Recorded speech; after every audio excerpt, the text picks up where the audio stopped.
go ahead and get this one started. Theo Quenee. Did I get that last name right? Yep. Awesome. Thank you for doing this today, man. How we doing? Good, man. How are you? Good. Why don't you tell everybody a little bit about who you are, and we'll start getting into it. For sure. So I'm Theo. I'm the co-founder of Center for the Sea. We're a fully student-led organization based here in Miami. We started up about a year ago, and my buddy and I had the idea of kind of moving forward with this organization um, after we took a trip to Nicaragua to go surfing. That has or that specific area that we went to in Nicaragua had a lot of plastic pollution, and we kind of saw how crazy it was over there. And when we came back to Miami, we realized it was literally a mirror image. It's the same thing, and that made us realize, like, no matter what kind of infrastructure, no matter how much money a city has, plastic is still an issue. And that's what kind of led us to think, okay, like, we need to start educating people, and thinking of different ways to educate people. So, obviously people can see things on social media and kind of get a little bit of a switch flipped in their head, but will that create action? That's the huge answer is action. So what we started doing is just hosting weekly cleanups to give, the maximum amount of opportunity for people to come out and kind of learn first-handedly how much pollution was in their area, what were the sources of this pollution, and then how they could help as an individual, and also just as an advocate, trying to get businesses to switch and stuff. So, we started doing cleanups, and since then we've kind of been learning about plastics, and we've been trying to track them to the source. And here in Miami, there's tons of outfall systems, which are basically like release systems where stormwater goes after it goes into the drains on the streets. And all these little outfalls are located everywhere along the seawalls. So we started noticing all the plastic coming out from these specific locations. But, in the mix of all this plastic is all this crazy water that's discolored, it's black, it's full of pesticides and chemicals and motor oils and just a bunch of stuff that shouldn't be pouring into the bay on a regular basis. So that kind of led us to start, taking content and really just trying to get people to realize, what was going on beneath their eyes. Oh, man. A lot. Yeah, a lot. Love that you're doing it from a place of like education and showing what you can do. Man, I think that's the only way for us to actually make lasting change in this world is not just like calling out the issues, but like calling out the issues and being like, okay, well, what can we do about it? Yep. And, that kind of led us to start looking at like, okay, what can we do about it? We can tell people to stop using single-use plastics as much as we want. We can tell them to come to as many cleanups as we want. But in the end, if politicians aren't really taking charge of the issue, what's going to get done, right? Yeah. So, that's kind of led us on the track of contacting politicians and pushing politicians. And, it's been very hard to get in touch with people. There's a lot of different, people we have to go through to get to a certain person, right? Yeah. It's been a long run, and I think through social media, it's actually really allowed us to get in touch with the mayors and with these politicians that can actually influence change. And, we've had to put them in some uncomfortable positions, I think. And I think that's when people start acting the most, is when they're uncomfortable. Yeah, once they actually see what the fuck is happening. Exactly.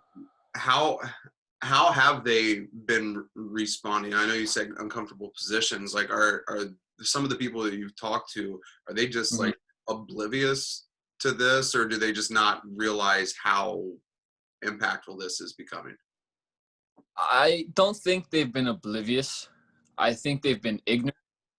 So they've known the issue, but they've not prioritized it. Right. That's not just like one elected candidate. That's years of elected candidates doing the same thing over and over. I think that's where the issue comes in. Like, people saying, okay, like, the prior to me did not do that, I don't think we should do it either, or I don't feel the need to do it either. And I think that's where the issue comes in the hand, is like, no one wants to take that responsibility, because it is a big responsibility. It's a huge responsibility. So I think when people are doing that, it just, they feel uncomfortable, and they feel out of place. So what we've been doing is just kind of, especially in this moment, I mean, we've been creating content, trying to educate people for the last year and a half about seagrass beds, about stormwater pollution, about the different sources of this stuff. And, now is when people actually see the connection, because there are fish that are dead washing up on our shores. So I think now that people see the immediate effects of it, they're starting to realize, okay, we actually need something to be done. So this is why there's a lot of steam here in Miami right now on this movement. Gotcha. Before we get into some of the details about like what kind of like brought us into this podcast today, where do you get your environmental outlook from? So, I mean, I'm only 20. It's I've been awesome seeing you out there, man. At only 20, getting out there and like actually making people uncomfortable in a good way to try to get change going. exactly. I feel like age doesn't have any board.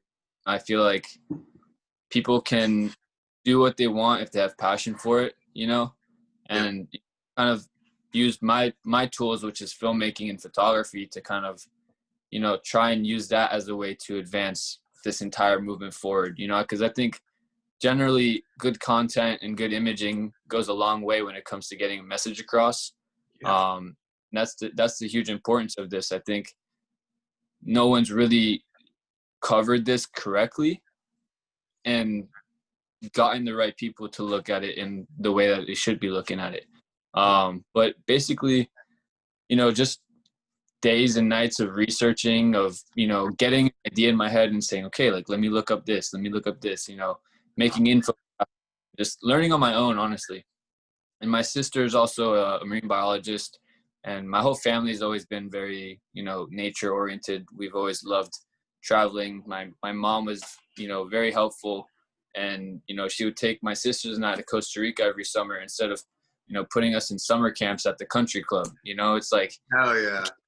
not to be cheaper, go travel abroad and stay somewhere overseas for the entire summer, learn different languages and experience different cultures than, put on sunscreen and sit by a pool all summer. So I'm really happy she did that for my sisters and I think that had a huge influence on us growing up.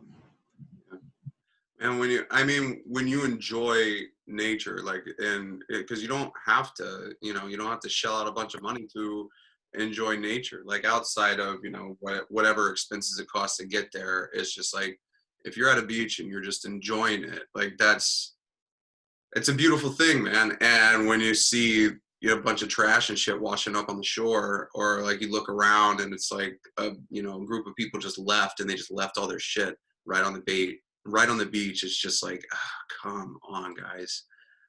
It's ignorant. Yeah, it really is. Because there's trash cans all over the place. It's not like it's not like this is like new. It's like you bring trash to the beach, throw it away, but not everybody looks at it like that. That's where people lose track. Like, people think they're smarter than they really are. People think they know more. Like, for me, example, like, I have to bring myself down a lot and say, like, I tend to look at things and say, oh, I don't need to post this again, because I feel like I already posted it. I already educated some people on it. But in reality, still, like, 90% of people don't understand it. Maybe the 10% of people that saw that post or that infographic took it in, registered it, and are applying it to their daily lives. But the 90% that also saw it, maybe scrolled past, didn't look at it. So it's just remembering that, you have to do things repetitively, consistently to get the word across. Yeah. So I think this is a good time to jump into the video from the other day. So as I was scrolling through Instagram, I came across your guys' video where it was there was a bunch of pufferfish and stingrays and in this area of the bay that they were all congregating because of lack of oxygen. Yep. And then the next day you're at the same spot and you were calling it out in that moment. You were just like, hey, like they're here because of lack of oxygen. This isn't going to last long. And Yeah. sure enough, it's like the next day you go back to the same site and like all those animals are dead. Yep. It was pretty hard, um, you know, because it was in the back of my head, Yeah. and like I didn't know, but I didn't know when, you know, and I actually really didn't expect it to happen that quick. But basically, why this is happening is because there's a lack of oxygen, right? So basically, what's going on is, you know, the years and years of all this stuff coming out of these storm drain pipes and septic tank leaks and all the stuff that's going wrong within our environment has been building up pressure. Think of a balloon filling up with air, right? And I think now is when it's starting to pop.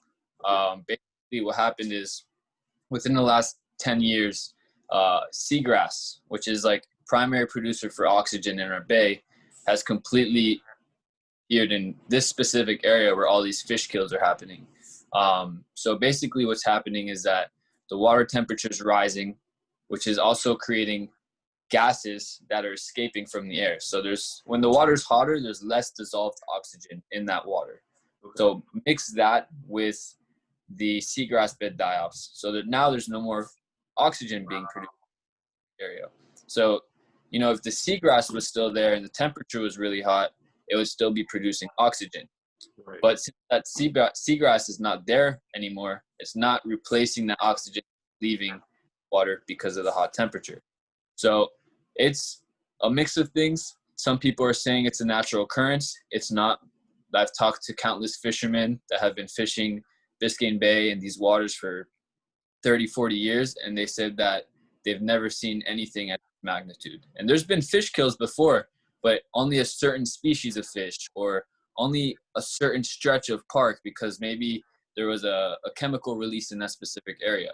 It wasn't a whole bay-wide type of thing.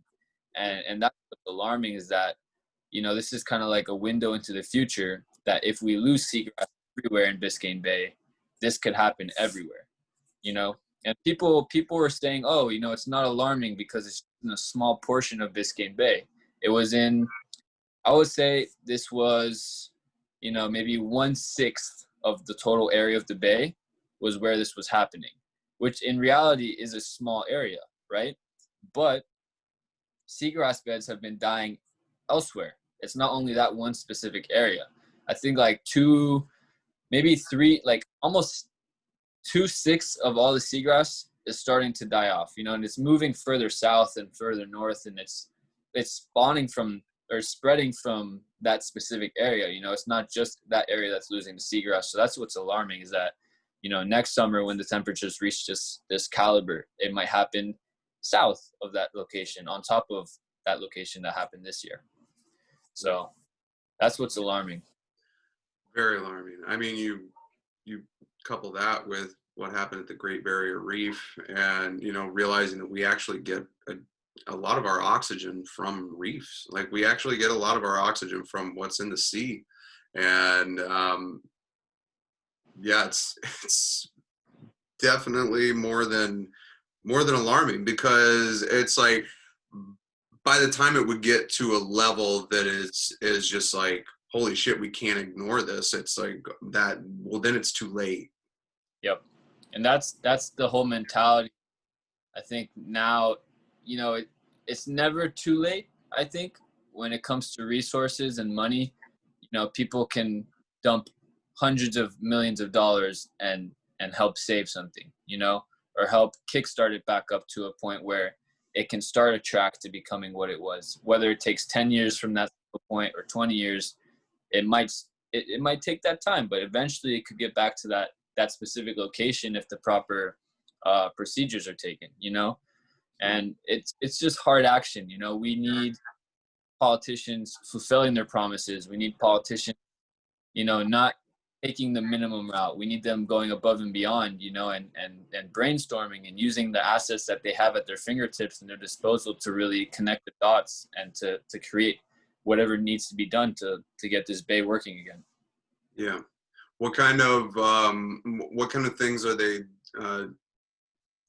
able to put into place to avoid this from happening? Because I'm guessing that like a lot of like what's happening with the seagrass is because of, you know, some of the runoff with like the Yep. pesticides and the sewer drains and like all that shit.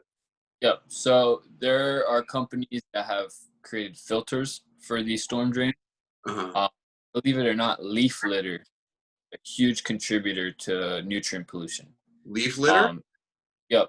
So in a normal setting, say that Miami wasn't, there weren't drainage systems, and there wasn't ways for leaves to make it into the bay through little outfall pipes. They would only be coming in through rivers, so trees around river systems. There's only really one river in Miami. It's the Miami River. So if trees were in that river, when they let leaves go, that would only account for, you know, a minimum amount of leaves. What we have going on here in Miami is neighborhoods and neighborhoods and neighborhoods. Like my neighborhood specifically, Coconut Grove, is a very luscious like tree place. There's trees everywhere. Like Yeah. my street, like I have to clean my backyard like every week, and I get literally like, I don't know how, like a full tarp full of leaves every week. So all that stuff is going into the street. A lot of the times people, you know, spray all their leaves into the street. Street cleaners aren't passing around regularly enough to pick up all this stuff. So what do you know? All this stuff's piling onto these storm drains and getting sucked in when it rains. And all that stuff's coming out of the storm drains. So when these leaves start decomposing in the water, it starts releasing nutrients that be there to exist. You know, like I said, if there wasn't this whole map of outfalls and drainage systems in Miami, these leaves would stay on land and decompose on land. Oh shit. Yep. That So seems that, like such a simple fix too. and that's just, you know, that's increasing street sweeping, Yeah. spend a little bit more money, maybe buying street sweepers and making them paying for people to, right? And then that's also implementing these filters that, like, you know how there's huge gaps on these. So there's the street side, the curbside filters, Yeah. how they're right on the street, and then there's a hole on the curb. So these filters go on the whole part, so it only allows the grate to drain water, right? So that stops the larger things from going through. But there's a mix. There's two technologies that you can incorporate together. There's a basket that you put underneath the grate that stops leaves from going through. You know, so it's more maintenance. It is, and it's something that the city has to look at and, you know, strategize how they can make it possible. But like they've been in a pilot program for quite some time with this one company, you know, trying to realize, you know, what they can do, and their huge drawback is money. You know, they don't want to spend what it takes to get it done, but you know, in the end it's actually going to become cheaper for the city to do that than to suck out the storm drains with these giant vacuum trucks every so often. And that helps out with flooding. You know, once the drainage systems aren't allowing all this gunk to get in and back up the drains, the water's going to flow way easier, and it's not going to flood as much in our streets. And that's something that Miami has a huge issue with. Gotcha. Yep. Yeah. All these solutions just sitting right there, you know. Man, you know, and I was something that I was thinking about, because you know, with some of these it's just like, okay, there is going to be a money thing because we got to put money into the technology and the people that are going to be doing this. But it's also like when we were talking earlier about plastics. It's like these companies that are mass producing these plastics for super cheap, that are, you know, like,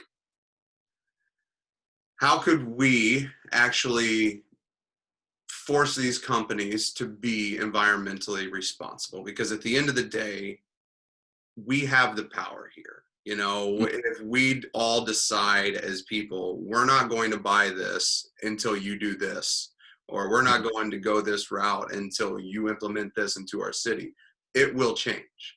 And Well, we just have to get to a place where we understand, like, these big corporations, they rely on us for profit. They rely on us to stay in business, and we can actually make our voices heard, because they've been making a shit ton of money for a really, really long time by selling us the cheapest shit that they possibly can. Tax them. Maybe we can get some extra money for our cities. yep. You know, and then, you know, like you said, taxing, I think so many places in Europe are so far head of the U.S. when it comes to plastic ordinances, plastic taxing. The UK charges people like 6 cents a bag when they take plastic bags. So you go to the grocery store every week, you get 10, 20 bags every time you go to the grocery store. That adds up at the end of the year, and people start taking notice. I think reverse vending machines are something that are created. They're literally recycling vending machines. You take your recycling to, put it in, and it gives you credit or money. That's a thing. In Germany. So in Miami, what I'm thinking, okay, there's a lot of homeless people here, a lot of recyclable plastics that are on the side of the street. Why don't the city put recycling vending machines all around the city or in places of high pollution? You link it to the Metro card system. You put in your plastic bottles, your recyclable cans, or glass bottles, whatever, and it loads up your card to then hit the Metro so you can go on public transportation for free. Yes.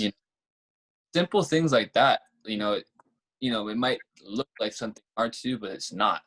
Yeah, because then you think about the trickle down of just something like that. It's like you don't need to hire a bunch of extra people to go out and clean up shit when you're allowing people to Community. incentivize off of doing the right thing, really. But Mm-hmm. And that's what I think the city, always kind of forgets to include is they have millions of people living in the city. Like, if think of the mayor as a captain for a team, right? He has the power to say, look, like, you're point guard, you got to stay here and do this. Like, he can encourage people to do certain things. And that's where I think, city officials kind of get, like, they have an army of people that they can mobilize if they influence them the right way, if they motivate them the right way.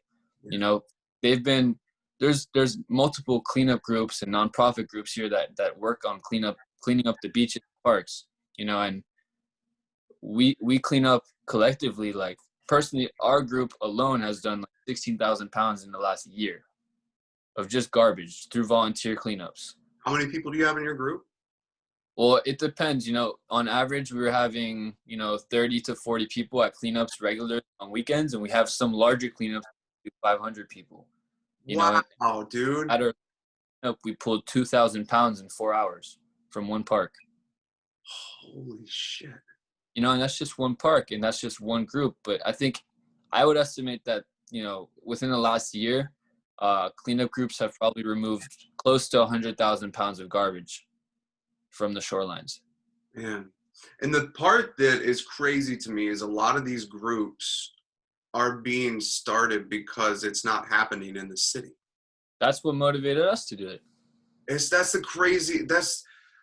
craziest shit to me, because it's just like, people are getting so frustrated and like losing this idea that the people running the city are actually going to do something to help the people in the city, that they're just like, fuck it, like, I got to do my own thing. Like, I got to do my own thing because that's what we're going to have to do in this situation, because they aren't making decisions fast enough. They need help. That's the reality. They need help and proper system that allows citizens to actually help the city. Yeah.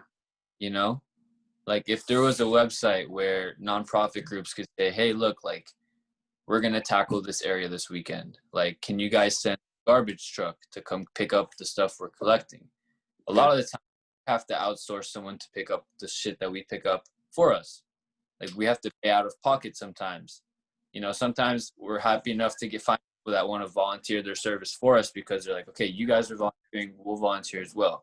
Yeah. Like, at that one huge cleanup where we did 2,000 pounds, I reached out to this junk removal company, and this guy was super chill. He was like, at first he was like, hey man, like, I'm not going to charge you guys for like the whole removal fee. Like, I'm just going to ask you guys to like pay the fee that the city charges me when I bring it to the dump. And I'm like, cool, that's fine. Like, it was like $100 for like 2,000 pounds. Wow. Stuff like that. It's like the city has access, their armada of garbage trucks. Could you like tell one to swing by the location at this specific time? Simple things like that is like using their connection to help out the groups that are helping them. Yeah. So it's like, how can we help you help us? You know, That's legit building community, man. that's building a community and a web of people that are intertwined and like trying to do good together. Yeah. How have Crazy. you seen this grow over the last year that you've been doing it? I mean, definitely like people have been. I mean, until so when COVID started, it was kind of like an exponential growth until COVID, right? And then Ah, COVID hit and started going, and our cleanups got put aside because we couldn't have groups of people. And you can encourage people to clean up on their own, but you know, it takes like extreme, like passionate, like earth loving people to like kind of go out and clean by themselves. A yeah. lot of people that come to our cleanups come because we provide the material for them. We help them. We educate them. We'll talk to them while they're there. We make it fun. We have music. um it's a lot different than just going by yourself to pick up some trash in your neighborhood. And it's that I think there's a whole making it an event thing that draws people out, making it fun and engaging, that you don't necessarily get when you're by yourself or just like walking down the street. And in the end, we don't want to pick up trash forever. That's like putting a Band-Aid on a cut that 30, 40 stitches. You're not pinpointing at the source and getting your volunteers that are coming out to the cleanups to take charge and like message local politicians and do this and ask for or demand for change is the big part. And we hadn't really seen any of that happen until this last week. I think, and it goes back to the fish kill. It's like this was the moment people realized that shit was hitting the fan.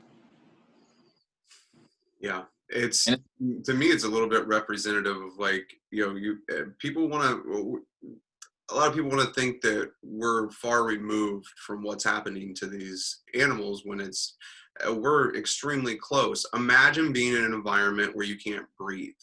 Like this is what we're talking about here, and a lot of the environmental issues that are going on. Like when you look back at like the Amazon going up in flames, and like I was saying earlier with the Great Barrier Reef, and it's just like if these things keep piling on and piling on, like that's a terrifying thing to think about. You can't go anywhere. yeah. We can't go anywhere. This is it. This is our planet. This is our home. Yep. And essentially, these fish that were piling up the first day I went and trying to get oxygen, they were literally like refugees. Mm, They were all different species of animals that normally eat each other. We saw shrimp and minnows with pufferfish and stingrays, and like stingrays usually eat shrimp and small fish and crustaceans. Pufferfish usually eat shrimp, and all these little animals were literally trying to breathe. And I think that's the thing that hit me the hardest is like they know not to eat each other, not to hurt each other because they're all at that level where it's like we got to survive together, and that's what really like hit me the hardest. It's crazy. talk about a freaking metaphor, right? Yeah, straight up. Lord. No, What else is going on outside of? I know we talked about the seagrass and the storm runoffs. Is there anything else like major things that are pressing right now? global warming. I mean, the water right now, 93 degrees on the ocean side, which is very hot. But where the real issue is at the minimum water temperature in the water column is 91 degrees. So there's only 2-degree difference between the surface and the bottom, which is a big issue because these fish can't swim up and down and get cooler water and better oxygen. Just in June, we hit 93 degrees temperature for maximum water temp, but the minimum water temp at that same exact time, deeper in the water column, was like 87, 88 degrees. So they had that water to go down into to cool off and like chill. But they don't right now. Wow. So And this is happening in not just in Miami, but across the world. There's been reports of fish kills happening in Puerto Rico, Hawaii, Tampa, New York, um, different places around coastal areas, you know? Yeah. Yep. Yeah. Yeah. Okay. So is there in that the water temperature difference is there like is that a thing where the lower they go there's more oxygen down there, less oxygen? Is that like how does that thing work? General, hotter water has less dissolved oxygen. Hmm. So in the water column, those levels of more oxygen or less oxygen depending on the temperature. Okay, gotcha. Yeah, so literally these if there's not that difference for them to be able to actually go down and take a breath, like Hmm. they're just suffering. Yep, exactly. Gotcha. Yeah, Pretty rough. that is pretty rough. A lot of Um, when people when people hear about this, and you know, this is something that I think about quite a bit because we do have this social media age where we're able to see all the shit that's going on, and it does seem overwhelming at times. But I also believe that when we get to a place where we feel too overwhelmed, like I don't even know where to start, I want to give back, I want to help. yeah, Um, there's a lot of shit that we can do. yep, There's a lot that we can do on an individual level because there's so much going on in the world. But you, for example, you pick this direction, and it's just like you can see the impact that is happening. Um, so if people are wanting to get involved in something, even like something like this in particular, like what kind of, I guess, advice or anything that you would give to them to give them that push? so I think in general, we don't tend to educate ourselves. We don't tend to take the time to read something basic that can improve our knowledge on the situation. Hmm. So before anything, before you donate to any companies, before you share anything on social media, just read up on like an article or read up on infographics or anything, you know, just try and get a gist of what's going on and like register it within your mind and kind of like say, okay, like I understand why this is happening and why people are frustrated, you know? Because if you share something, like in the end, you put your phone down, you can't guarantee that someone learned something, Right. right?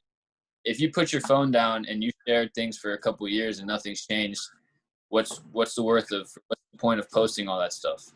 You know, if you don't create action aside from your phone. So first and foremost, educating yourself. Um, Only then, when you've educated yourself and you have a little bit of a gist on, you know, read into the different organizations that are trying to help out this specific topic. Um, you can share their information. You can spread their donation links. You can even donate yourself. You can just follow what they're asking. A lot of these organizations are asking people to reach out to local representatives, local politicians. They're even asking people to reach out to local companies that you see. Like, say you have a favorite restaurant you go to. This is something that we try and tell people all the time. If you have a favorite restaurant you've been going to for the last 4 years, and the people there actually kind of know you, you've talked with them for a little bit, you have a great opportunity to say, hey, like you go in one day as a regular customer, hey man, I've seen so many videos in the past couple months of plastic bags being, you know, strangling animals and single-use plastics taking over the ocean. I see you guys are using single-use plastics. Have you guys ever thought about making a switch to more environmentally friendly product or option? You know, and that might tell them to think like, hey, you know, maybe we should start using like paper-based takeout containers, or you know, we should do straw on demand, or like just even switch completely to reusable straws for like eating in, which isn't really happening right now due to COVID, but a lot of takeout stuff's going out, you know, and takeout stuff is all single-use plastic right now. Yeah. You know, just getting past, I think a lot of people are nervous too to speak to people about stuff like that. And it's just like, in the end, you're a paying customer, you're supporting that business, you should have you're like an investor at that point. You should have a say in what's going on in that company if you've been going for so long and supporting that business for that long time, you know? Well, if the food's good, man, and they don't want to support you, then you're going to have to find a new place, and that's going to suck. Exactly. And that's what I'm trying to do with my local places. Like, there's places that I love in Miami, and, you know, some of them don't use single-use plastics or making an effort to try and, you know, backtrack a little bit and make switches. But, you know, and these alternatives are sometimes more expensive, but, you know, through budgeting and searching for different like inventories or companies that are selling them, you can get competitive pricing. Yeah. Yeah. Some of the shit that they're using to make material, even like straws and shit like that, you know, like I saw during when that was really blowing up, the straw thing with the turtle. Like I saw one company was doing like making straws out of like sugar cane and coffee grounds or some shit. Like the amount of stuff that could be made is cheap. Like with hemp, for example, it's just like if we could transition over to these things, it's not like we don't have alternatives. Like we actually do have alternatives. We just need these companies to start understanding that they should be using these because it's going to benefit everyone. Supply and demand, you know, as soon as many companies start using these alternatives, it's going to become cheaper and cheaper and cheaper. And that's why plastic's so cheap, is because the demand for it is massive and it's a monopoly. Yeah. The reason why it's so cheap is because there's billions and billions of companies that are using it. Yeah. You know, and if billions and billions of companies were using these sustainable products, it would be just as cheap as plastic, if not cheaper. Absolutely. So, yeah. So what's on the horizon for you guys? Like I know that COVID, like you said, has definitely thrown a wrench in efforts of people getting together for a community thing. But you know, with these things that are happening in the world right now, we have an opportunity to change. We have an opportunity to pivot and see what else we can do. So yeah, what do you guys got going on for the future?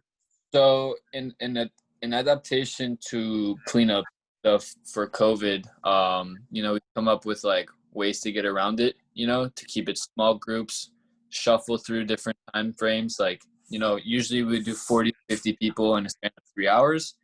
Maybe we do 3 different RSV peelings, 3 different time periods, and allow 10 people to come through at each time. That way it's socially distanced. And cleanups in general are already socially distanced. You know, it's all outdoors. It's people pick their own little spots and they clean up. And we provide gloves, we provide bags, and you know, we would just ask our volunteers to just kindly wear a mask the whole time, and you know, just move forward with that. And we already have like contactless sign in. We just use QR codes. So when people come in, they take out their phone, scan the QR code, and they can sign our waiver and kind of get in touch with us through social media via that way. So basically that's our plan for cleanups. And we're starting to kind of aim for like first or second week of September to kind of start back into it. And then through there, we're trying to develop an athletes program. So basically, our entire initiative was through water sports. Kobe and I, my friend who I co-founded this with, were big lovers of the ocean, whether it's surfing, paddle boarding, wakeboarding, you know, free diving, you know, everything. We just sailing, we love to do as well. And, you know, and we're trying to get athletes on board to have them kind of use their influence in their small communities, whether they're surfers, you know, whether there's tennis players, whether they're baseball players, mountain bikers, anyone that does a sport. There's plastic involved in that sport, whether it's plastic bottles being left in the environment that they're playing in, or just in general, you know, just using athletes to kind of take over that side. So we started this Athletes for the Sea program. And we're developing that. We're trying to get some athletes on board. We're working on merchandise to send to them right now. And basically we're going to try and provide personal cleanup kits for people. So that way they can clean up on their own if they'd like, because that's the big thing is material. A lot of people are like, oh, I don't know where to go, or how to do it. So we could just create a list and a website of 10 places that are regularly trashed. And we could give updates every week. Hey, this place is pretty trashy again. We could have some people go there for us and pick up, and just kind of like remotely do stuff. That way it's not only just cleanup, we're having people learn that, but we're getting people to like step out of their comfort zones and go on their own. Yeah. So yeah, man. So that's some stuff we've been working on. Restoration. Mangroves are a big thing here. We were talking about seagrass earlier. Mangroves are another important plant here in Miami. They're basically a tree, and they protect the entire coastline from erosion when hurricanes come by. They buffer wave and wind action, and they actually sequester carbon just like seagrass does. So when it comes to climate change, seagrass and mangroves are a huge sequesterer. They actually suck in carbon. They basically hold carbon in their root systems, and they process it. So you think of a tree taking in carbon and turning it into oxygen. Mm-hmm. Mangroves and seagrass can do 3 times the amount that terrestrial trees can do when it comes to processing carbon. Wow. Yeah. Wow. And you can see a direct relation between the seagrass going away and issues going up. Like, yep. It's a no-brainer. It's the foundation. We were all taught that there's primary producers in the food chain, which is grass, just small things, small plants. When the grass is gone, it's a domino effect. Everything starts falling after that, because whatever feeds off the grass isn't feeding. Whatever feeds on the animal feeds on the grass isn't eating, and that chain goes up. So in this whole die-off, we were seeing everything from tiny little shrimp this big to fish that were like 30 pounds dying off. Damn. So it's a whole crisis, I would label it as. I wouldn't say it's a normal occurrence. It's definitely not normal. Yeah. And if people are calling it normal, they need to wake up and look at the science and look at what scientists have been saying for the last 10 years and just do their own research at this point if they don't believe whatever people are putting out. Yeah, for sure, man. Well, before we start wrapping this thing up, is there anything that we haven't touched on, or like any information that you really just want to get out there about either the environment, what you guys are doing, or anything that we just haven't touched base on for this one? I mean, I think we've pretty much covered everything. Maybe like something to end on, like, don't think that you can't do something as an individual. I think we all have this grand idea in our heads that as an individual, we can't do anything. But if you think about it, if no one's thinking that they can do anything as an individual, a group will never be formed, So I think definitely getting past the idea that one person can't change something is something that people need to realize, and people need to start thinking the bigger picture that, if everyone works together, we can do something large. I think that's a beautiful message, man. I love that you guys started this thing down there, and I'm looking forward to seeing how it changes and spreads and puts the good out into the world. Thank you so much, man. Appreciate you taking the time. Absolutely. All right, people, we are out of here. Hope you enjoyed it. See you.